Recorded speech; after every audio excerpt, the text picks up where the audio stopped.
이제 하나님을 경외하는 마음으로 다 함께 일어나셔서 하나님의 말씀을 좀 봉독하도록 하겠습니다.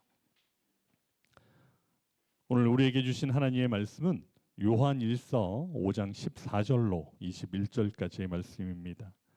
제가 한 절, 여러분이 한 절 교독하시고 우리 마지막 절은 합독하도록 하겠습니다. 요한일서 5장 14절로 21절까지의 말씀입니다. 그를 향하여 우리가 가진 바 담대함이 이것이니 그의 뜻대로 무엇을 구하면 들으십니다.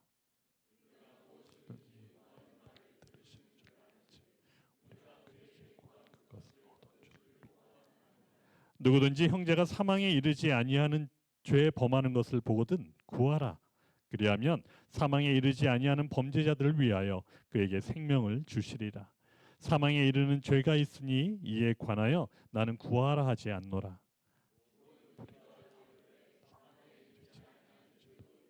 하나님께로부터 난 자는 다 범죄하지 아니하는 줄을 우리가 아노라. 하나님께로부터 나신 자가 그를 지키심에 악한 자가 그를 만지지도 못하느니라.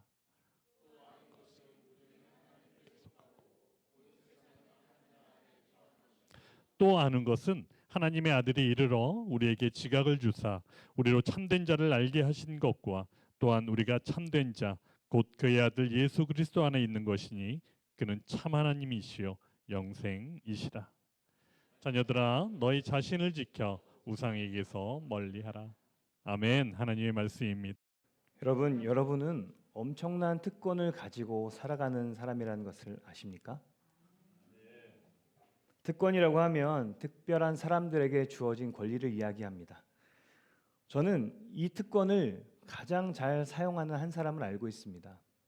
이 사람이 얼마나 이 특권을 잘 사용하냐면 아무리 지치고 힘들어도 꺾이지 않고 자신의 권리를 주장하고 요구합니다. 바로 제 아들인데요. 얘가 제 아들이라는 정말 별거 없는 특권이지만 아주 알차게 사용합니다. 항상 차에서 내릴 때마다 안아줄 것을 요구하고요. 틈만 나면 맛있는 거 달라고 요구합니다. 거기다 볼 일이 급할 때마다 저를 찾아와서 같이 화장실로 데리고 갑니다. 이것은 빙산의 일각입니다. 훨씬 더 많은 일들을 저에게 요구하고 있습니다. 제 아들이 제게 이런 일들을 요구하는 이유가 뭘까요? 이 아이가 정말 저를 아빠라고 믿고 있기 때문입니다. 아빠라면 이런 것들은 해줄 것이라는 신뢰가 이 아이 안에 있는 것이죠. 하지만 이 아이가 믿음이라는 개념은 가지고 있지 않는 것 같습니다. 한 번은 아이가 어디에서 들은 게 있는지 엄마, 믿음이 뭐야? 어디에 쓰는 거야? 라고 질문을 했습니다. 이 아내가 어떻게든 이것을 잘 설명해 주고 싶어서 갑자기 저를 가르치더니 아빠, 이준이 아빠가 아니야 라고 말했습니다.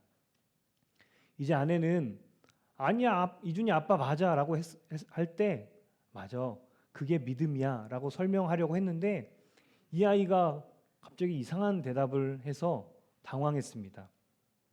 갑자기 아이가 고개를 들면서 씩 웃더니 그럼 누가 아빠야? 라고 물었기 때문입니다.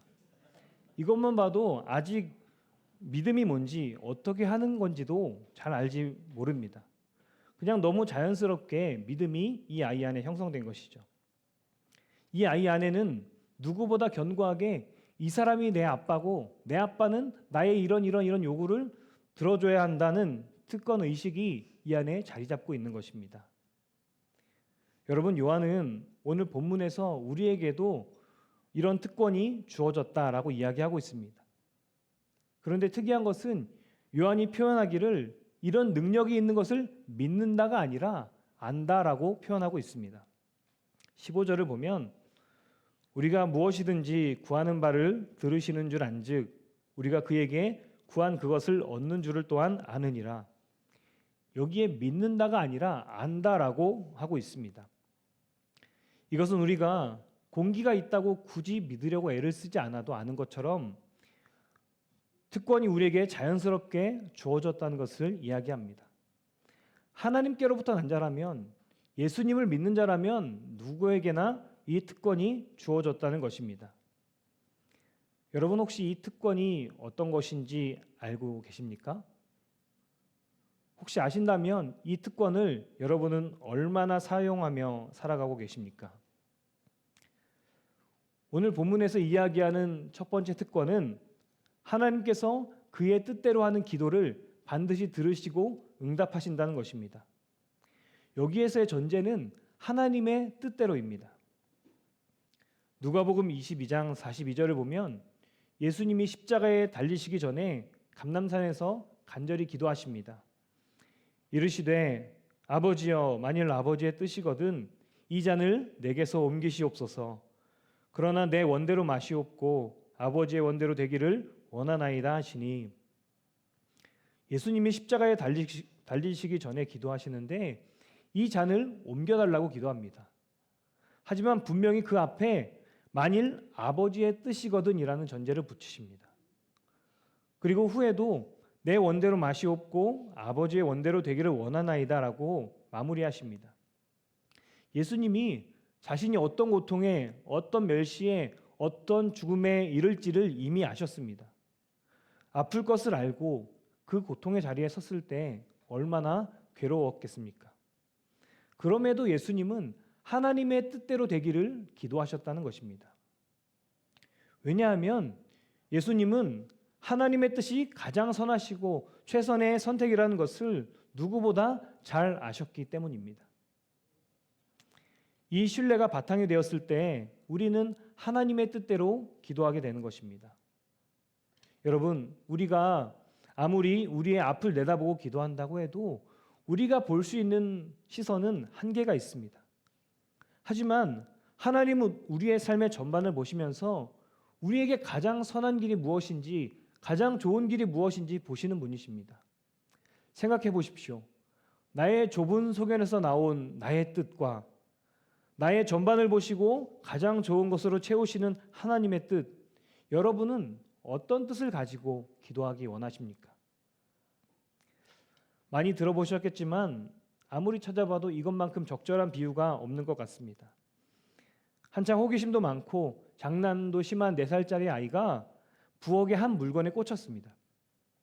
저 물건만 가지고 있으면 뭔가 멋있을 것 같고 뭔가 더 재밌게 놀 수 있을 것 같고 그런 생각이 들었습니다. 그래서 아빠와 엄마한테 저 물건을 달라고 떼를 썼습니다. 여러분, 아이가 그렇게 간절히 원하는 물건은 무시무시한 부엌칼이었습니다. 여러분이라면 정말 사랑하는 4살짜리 아이에게 그가 울고 요구한다고 칼을 주시겠습니까? 어떤 부모도 그 칼을 주지 않습니다. 왜냐하면 아이를 너무나 사랑하는 이 부모의 뜻은 아이가 다치지 않고 안전하게 놀 수 있도록 돕는 데 있기 때문입니다. 나의 뜻대로 기도하지 말고 하나님의 뜻대로 기도하라는 것은 내가 좋아하고 내가 잘 될 수 있는 길을 포기하라고 하는 이야기가 아닙니다. 오히려 내가 더 잘 될 수 있는 길을 선택하라는 것이죠. 이 기도는 우리를 가장 선한 길로 인도하시는 주님을 신뢰하고 그 신뢰를 바탕으로 하는 기도입니다. 우리가 그렇게 기도할 때 주님은 우리의 모든 기도를 들으시고 응답하신다는 것입니다. 여러분은 이 기도의 특권을 얼마나 신뢰하며 사용하고 계십니까? 하나님께로부터 난 자에게 주어지는 이 기도의 특권을 어디에 어떻게 사용하시겠습니까? 오늘 요한은 16절에서 이 기도를 형제를 위한 중보에 사용하라고 이야기합니다. 요한일서 5장 16절입니다. 누구든지 형제가 사망에 이르지 아니하는 죄 범하는 것을 보거든 구하라. 그리하면 사망에 이르지 아니하는 범죄자들을 위하여 그에게 생명을 주시리라. 사망에 이르는 죄가 있으니 이에 관하여 나는 구하라 하지 않노라. 여기서 형제는 같이 예수님을 믿는 이들을 이야기합니다. 그러니까 우리가 우리와 함께 신앙생활하는 옆 사람을 위해서 기도하라고 하는 것입니다. 우리 옆에 남편과 아내를 위해서 기도하고 우리 아이들을 위해서 기도하라고 말하고 있는 것입니다. 우리 주변에 믿음이 연약해서 하나님의 뜻대로 살아가지 못하는 이들을 위해서 기도하면 하나님이 반드시 그 기도를 들으시고 그에게 생명을 주신다라고 분명하게 이야기하고 있습니다. 우리의 기도를 통해서 우리 주변에 생명 되신 예수님을 온전히 알지 못하고 바라보지 못하는 자들이 살아나게 된다라고 이야기합니다. 여기서 사망에 이르지 않는 죄와 사망에 이르는 죄가 나오고 있는데, 사망에 이르는 죄는 대속함을 받을 수 없는 죄를 이야기합니다. 여러분, 예수님의 보혈로도 대속함을 받을 수 있는 죄가 어떤 죄를 말하는 것일까요? 성경에서는 여호와를 회방하고 성령을 회방하는 죄가 여기에 해당된다고 이야기합니다. 성령을 회방한다는 것은 성령이 그 안에서 증거하는 하나님의 증거를 믿지 않는다는 것을 말하는데, 이런 사람들은 성령이 그 안에서 회개하도록 돕는 소리도 들을 수가 없습니다. 그래서 죄를 뉘우칠 수도 없고 회개할 수도 없는 것이죠. 요한은 이런 자들을 향해서는 구하라 하지 않노라라고 이야기합니다. 이것은 그들을 외면하고 쳐다보지도 말라는 것이 아니라 일단 우리 주변에 힘들고 어려워하는 이들을 먼저 돌아보고 기도하라는 것입니다. 우리가 이렇게 기도할 때 하나님께서 우리의 기도를 들으시고 그들에게 반드시 응답하시는데, 이것을 아는 것이 우리에게 주어진 기도의 특권입니다. 여러분, 우리에게 주어진 두 번째 특권은 18절에 나옵니다. 요한일서 5장 18절, 하나님께로부터 난 자는 다 범죄하지 아니하는 줄을 우리가 아노라. 하나님께로부터 나신 자가 그를 지키심에 악한 자가 그를 만지지도 못하느니라. 하나님께로부터 난 자는 죄를 짓지 않는다라고 분명하게 이야기하고 있습니다. 여러분은 이 말씀을 어떻게 생각하십니까? 요한일서 5장 1절의 말씀에 따르면 하나님께로부터 난 자는 예수님을 믿는 사람을 이야기합니다. 그러니까 요한이 오늘 본문을 통해서 이야기하고 있는 것은 예수님을 믿는 사람이라면 누구든지 죄를 짓지 않을 수 있다, 그것도 아니고 예수님을 믿는 사람이라면 누구든지 죄를 짓지 않는다라고 단호하게 분명하게 이야기하고 있는 것입니다. 요한일서 5장 18절을 세 번역으로 보면 하나님에게서 태어난 사람은 누구든지 죄를 짓지 않는다는 것을 우리는 압니다. 여기에는 어떤 예외도 없습니다. 누구든지 예수님을 믿으면 죄를 짓지 않습니다. 여러분은 이 말씀을 보면서 어떤 생각이 드십니까? 마치 예수님 믿으면 죄를 짓지 않지 입니까? 아니면 죄를 아예 짓지 않는다는 것이 가능한 건가 하는 의심이 먼저 드십니까? 사실 거의 모든 사람이 죄를 아예 짓지 않는다는 것이 가능한가에 대해서 먼저 떠올릴 것입니다. 왜냐하면 지금까지 주님을 믿으며 살아왔지만 우리 안에 회개할 것들이 얼마나 많이 있습니까? 당당히 크고 작은 죄에서 자유하다라고 이야기할 수 있는 사람이 얼마나 되겠습니까? 어떻게 보면 이런 의심이 먼저 드는 것은 우리에게 당연하다는 생각도 듭니다. 하지만 우리가 절대 놓치지 말아야 할 것이 18절 후반에 나옵니다.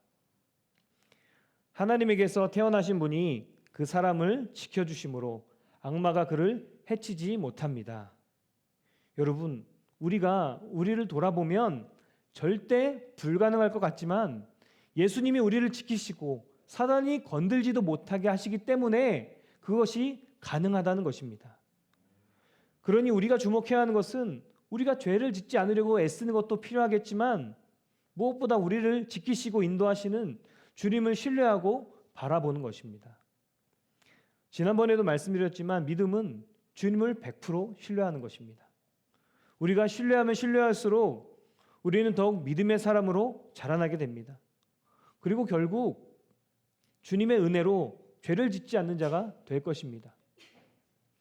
그러니 지금 우리가 지나고 있는 과정 속에서 좌절할 것이 아니라 지금도 여전히 우리를 인도하시고 선한 계획을 가지고 이끄시는 주님을 신뢰하고 바라보면서 전진해야 한다는 것입니다. 여러분, 중꺾음아라는 말을 아십니까? 요즘 하도 줄임말이 많아서 도대체 무슨 뜻인지 유추할 수 없는 말들이 너무 많이 생겼습니다. 이 단어도 제가 잘 모르고 있다가 어떤 설교를 이 제목을 하는 것을 듣고 찾아봐서 그때 알게 되었습니다. 이 단어의 출발은 중꺾마입니다. 여러분 중꺾마는 무슨 뜻인지 아십니까? 중요한 건 꺾이지 않는 마음, 이것을 줄여서 중꺾마라고 이야기합니다. 굳이 왜 줄이는지 잘 모르겠지만 이 단어는 2022년도에 시작되었는데 좌절 속에서도 희망을 잃지 말자는 의미로 인터넷에서 엄청 사용되고 유명해지게 되었습니다.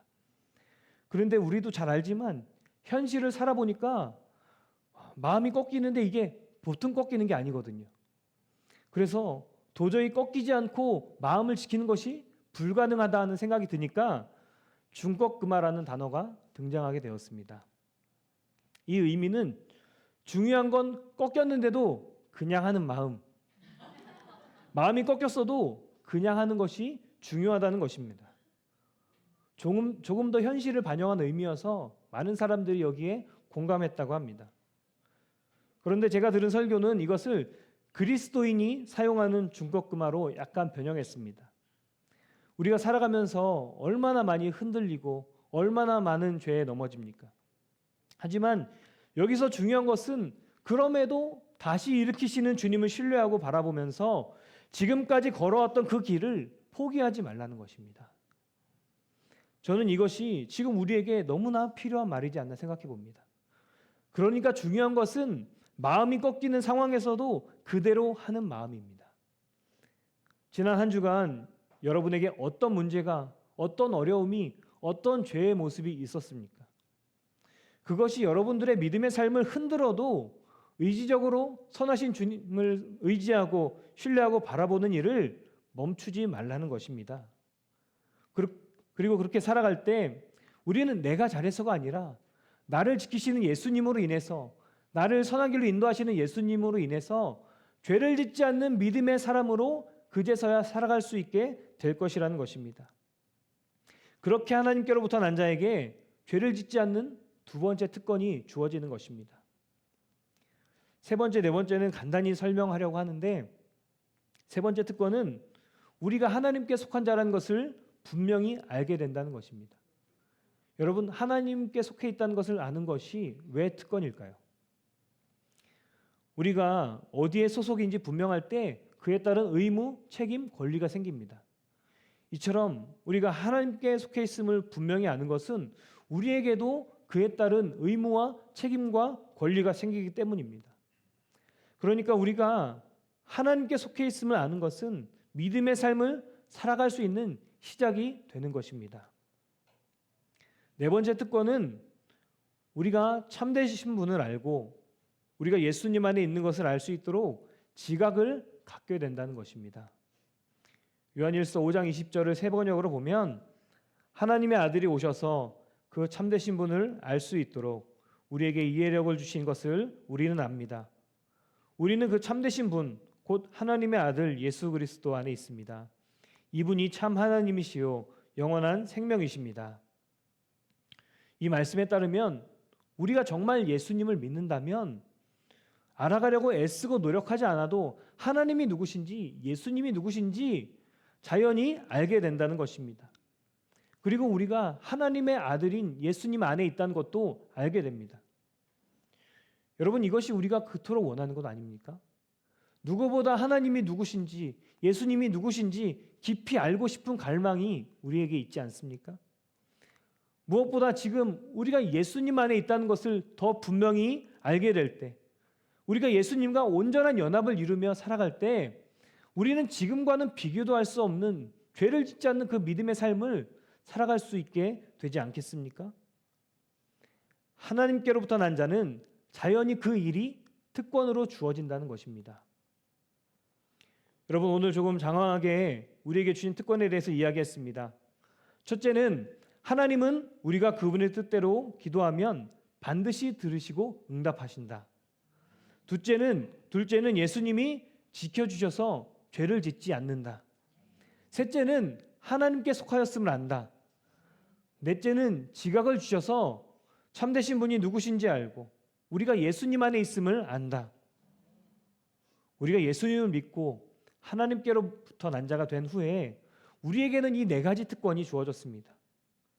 그런데 여러분은 이 네 가지 특권을 얼마나 사용하며 살아가십니까? 어찌 보면 하나님이 주신 특권의 반도 제대로 사용하지 못하고 살아갈 때가 많은 것을 생각해 봅니다. 여전히 나의 자아의 욕구를 기도하고 그러다 보니 응답에 대한 확신이 없습니다. 죄를 짓지 않는다는 것은 거의 적용하기도 어렵습니다. 그나마 하나님께 속하였음을 아는 것과 우리가 예수님 안에 있는 것은 어느 정도 아는 것 같은데 그마저도 놓칠 때가 있습니다. 왜 하나님을 믿는 사람이라면 누구에게나 주어진다는 특권이 나에게는 좀 먼 이야기처럼 들리는 것일까요? 저는 이 이유를 요한복음 5장 21절에서 찾습니다. 오늘 요한은 요한일서 전체의 마무리를 이렇게 합니다. 자녀들아, 너희 자신을 지켜서 우상에게서 멀리하라. 보통 한 책의 마무리는 앞의 내용을 정리하고 가장 결론적인 내용을 담습니다. 어떻게 보면 가장 중요한 자리이지 않나 싶은데 요한은 요한일서의 그 아름다운 은혜의 말들을 다 뒤로하고 너희 자신을 지켜 우상에게서 멀리하라 라는 조금은 뜬금없는 말로 마무리를 하고 있습니다. 요한일서 전체가 이야기하고 있는 서로 사랑하라 라는 말로 맺는 것도 아닙니다. 지금까지 하나님께 속한 자가 누리는 특권에 대해서 이야기했는데 하나님께 속한 자로 살아가라 라는 말로 맺는 것도 아닙니다. 조금 아쉬운 결론이라고 생각할 수도 있지만 저는 말씀을 묵상하면서 오늘 요한이 21절에서 하고 싶은 이야기가 무엇인지 분명히 발견할 수 있었습니다. 요한일서는 지금까지 보면 하나님을 신뢰하는 것도 서로 사랑하는 것도 죄를 짓지 않는 것도 너무나 자연스럽게 이루어지는 것처럼 되어지는 것처럼 이야기를 합니다. 그게 사실은 우리를 조금 당혹스럽게도 합니다. 오늘 요한이 말하는 하나님께로부터 난 자와 우리의 모습이 조금은 다르기 때문입니다. 그럼 나에게는 믿음이 없나 하는 생각까지도 하게 되어집니다. 여러분, 혹시 요한이 이야기하는 이 일들이 자연스럽게 이루어지기 위해서 우리에게 무엇이 필요한지 아십니까? 그것은 하나님과의 온전한 연합입니다. 우리 안에 하나님의 충만하심이 있으면 신뢰하려고 하지 않아도 신뢰가 되고요. 사랑하지 말라고 해도 사랑하게 됩니다. 자연히 죄에서 멀어지게 됩니다. 여러분, 오늘 요한은 이 요한일서를 통해서 이 말이 하고 싶은 것입니다. 여러분, 하나님과 가까워지십시오. 여러분, 하나님과 친밀히 교제하십시오. 그러면 여러분 안에 계신 주님께서 주님으로 인해서 믿음으로 살아갈 수 있게 될 것입니다. 오늘 21절에서 사용된 우상이라는 단어는 에이돌론입니다. 이것은 성도들을 하나님으로부터 멀어지게 하는 것, 하나님과의 교제를 단절시키는 것을 말합니다. 그러니까 요한은 21절에서 자녀들아 너희 자신을 지켜서 하나님으로부터 멀어지게 하는 것을 멀리해. 자녀들아 너희 자신을 지켜서 하나님과의 교제를 단절시키는 것을 멀리해 라고 말하고 있는 것입니다. 결국 요한이 이야기한 이 모든 것이 당연한 것으로 여겨지기 위해서 우리가 해야 하는 것은 하나님께 가까이 나아가고 하나님과 깊이 교제해야 하는 것입니다. 하나님과 가까워지면 가까워질수록 하나님을 신뢰하고 그분을 따르게 됩니다. 그리고 우리 안에 주님이 커질수록 우리는 자연히 죄와 멀어지게 된다는 것입니다. 요한은 오늘 말씀에서 이 비밀을 이야기하고 있는 것입니다. 하나님은 저에게도 이 비밀을 다시 한번 알려주고 싶으셨는지 이 원리를 먼저 경험하게 하시고 말씀으로 다시 확인하게 하셨습니다. 3월 23일의 일기입니다. 교회에 와서 오늘 주일 설교를 위해 주님 앞에 기도합니다. 그런데 제 안에 설교를 잘할 수 있기를 위한 기도보다 주님을 100% 신뢰하는지 점검하게 하시고 신뢰의 자리로 나아오도록 인도하십니다. 기도를 하면 할수록 제 안에 주님을 향한 갈망이 커짐을 느낍니다. 그러면서 다윗이 주님의 임재 안에 거하며 주님 한 분이면 충분합니다 라고 고백했을 텐데 저도 그 은혜 안에 거하기를 사모하는 마음이 부어집니다. 그리고 결국 제 입에서도 주님 한 분만이면 충분합니다 라는 기도가 나옵니다. 기도를 마치고 사무실 의자에 앉아 있는데 기도원에서 있을 때의 은혜가 지금 저에게 부어지고 있음이 느껴집니다. 2년간 기도원에 있으며 가장 행복했던 그때, 삶에서 정말 예수님만으로 충분했을 때, 아무 조건 없이 그저 예수님만으로 충분했던 그때의 은혜가 다시 나에게 부어지고 있음을 느낍니다. 결국 모든 것이 주님이 답이시고 주님으로 결론이 납니다. 주님의 나를 향한 그 사랑, 그 은혜가 지금도 여전히 나에게 흐르고 있습니다.